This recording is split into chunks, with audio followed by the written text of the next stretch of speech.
Pakistan astrological academy और AQ TV के ज़ेर एहतमाम हर साल जनवरी में एस्ट्रोलॉजी क्लासेस का एहतमाम किया जाता है।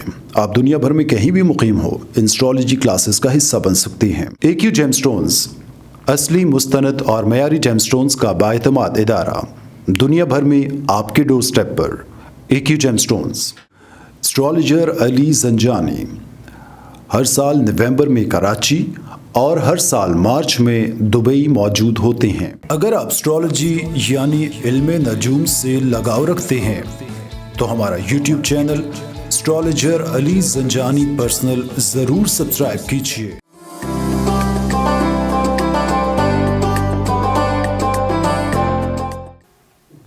बिस्मिल्लाहिर्रहमानिर्रहीम, अल्लाहुम्मा सल्ली अला मुहम्मद व आले मुहम्मद। अस्सलाम वालेकुम। एस्ट्रोलॉजी की क्लास के साथ आप लोग की खिदमत में हाज़िर हूँ।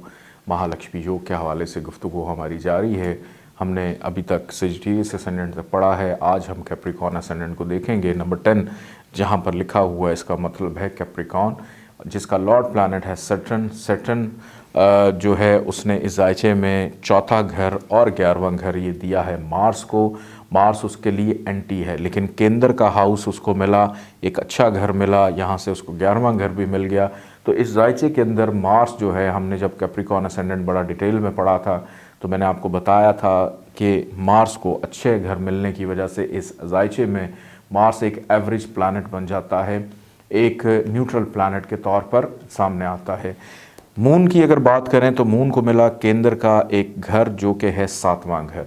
मून सैटर्न का ये भी एंटी है, लेकिन यहाँ पर अगर केंद्र में कहीं इस घर में होता, इस घर में होता, जैसे हमने पिछले अपने लेक्चर्स में पढ़ा है लिब्रा असेंडेंट में, जैसे इसको 10वां घर मिला, यहाँ पर ये एवरेज था, लेकिन यहाँ पर बिल्कुल मुकाबले की नज़र उसके बिल्कुल सामने ऑपोजिट लगन के बैठा हुआ है।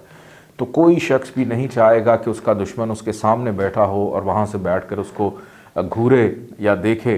तो इस जायचे के अंदर मून जो है वो एंटी है और एंटी ही रहेगा। मून यहाँ पर किसी भी सूरत फ़ायदे देने के काबिल नहीं है, चूँकि एंटी प्लैनेट है।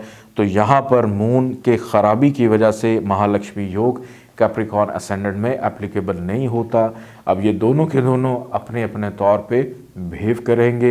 ये दोनों अगर आकर पहले घर में बैठ जाएं, मार्स को यहाँ पे शर्फ मिलता है अपनी दशांतर दिशा में फ़ायदा, और मार्स की है चौथी, 7वीं, 8वीं नज़र, यहाँ भी फ़ायदा। मून जो है यहाँ पर बैठकर इस हाउस में प्रॉब्लम देगा, लेकिन यहाँ से चूँकि अपने घर को देख रहा है तो 7th हाउस से रिलेटेड प्रॉब्लम्स नहीं देगा।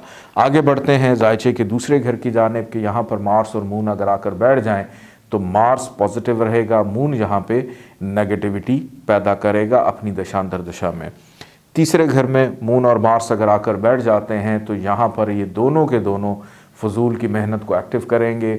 मार्स की चाहे दशा हो चाहे मून की दशा हो, दोनों के दोनों इस दौर में ख़राबियाँ और जहाँ जहाँ पे इनकी नज़र पड़ेगी वहाँ भी हार्डशिप को बढ़ा देंगे। ये दोनों आकर बैठ जाते हैं जायचे के चौथे घर में। चौथे घर में मून, और मून दिशाबली होता है, डायरेक्शनल स्ट्रेंथ में चला जाता है। मार्स का अपना घर है, ओन साइन का, अपने हाउस में मार्स बहुत अच्छे रिजल्ट्स देगा, लेकिन मून जो है वो अपनी दशांतर दशा में 4th हाउस से रिलेटेड बेचैनी, घबराहट, फ्रस्ट्रेशन को बढ़ाएगा। आगे बढ़ते हैं जायचे के 5वें घर की जानिब के मून और मार्स अगर आकर जायचे के 5वें घर में बैठ जाते हैं तो यहाँ पर मार्स पॉजिटिव रिजल्ट्स देगा। मून की अगर बात की जाए तो मून यहाँ पे शर्फ का होता है, मोहब्बत की शादी होने का योग बनाता है, क्योंकि 7th हाउस का लॉर्ड आकर बैठ गया जायचे के 5वें घर में और शर्फ का होकर बैठ गया, लेकिन प्लैनेट एंटी है। तो यहाँ पर मिले जुले रुझानात देगा कि एक तरह का फ़ायदा दे रहा है तो साथ साथ मायूसी भी दे सकता है। औलाद से रिलेटेड मोहब्बत की शादी तो कर ली, लेकिन मोहब्बत की शादी करने के बाद नजायज़ कुछ इतने अच्छे नहीं होंगे। दो मुख्तलिफ मिजाज रखने वाले लोग आपस में बन सकते हैं, यानी कि शरीक हयात जो भी है साहिब जायचा का, वो उससे मुख्तलिफ मिजाज रखने वाला होगा। यहीं से प्रॉब्लम्स का आगाज़ होगा।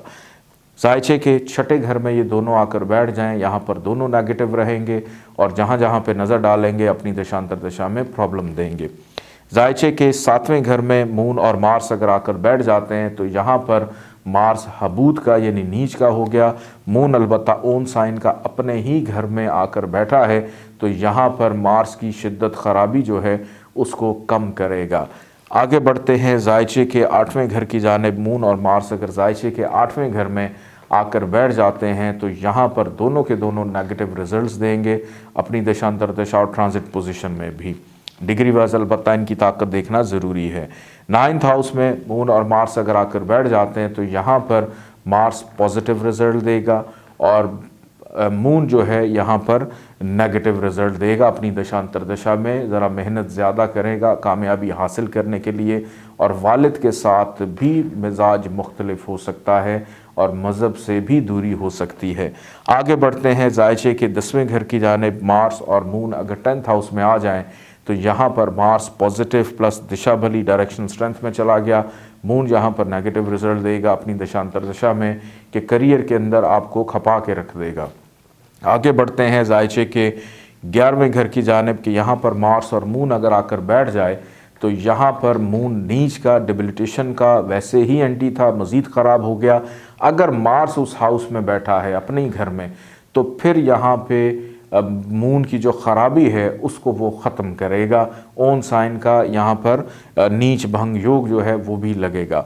आगे बढ़ते हैं जायचे के 12वें घर की जानिब कि 12th हाउस में अगर मून और मार्स आकर बैठ जाते हैं तो यहाँ पर ये दोनों के दोनों ख़राबियाँ ही देंगे अपनी दशांतर दशा में, कोई फ़ायदा देने वाला नहीं। अलबत्ता ये हो सकता है चूँकि मून जो है उसकी मौजूदगी 12वें घर में बैरून मुल्क शादी हो सकती है, शादी के बाद बैरून मुल्क सेटलमेंट हो सकती है, पार्टनरशिप बैरून मुल्क हो सकती है, या बैरून मुल्क से जो डेली वेजेस हैं, रोज़मर्रा की जो इनकम है, आमदन है, वो भी आ सकती है।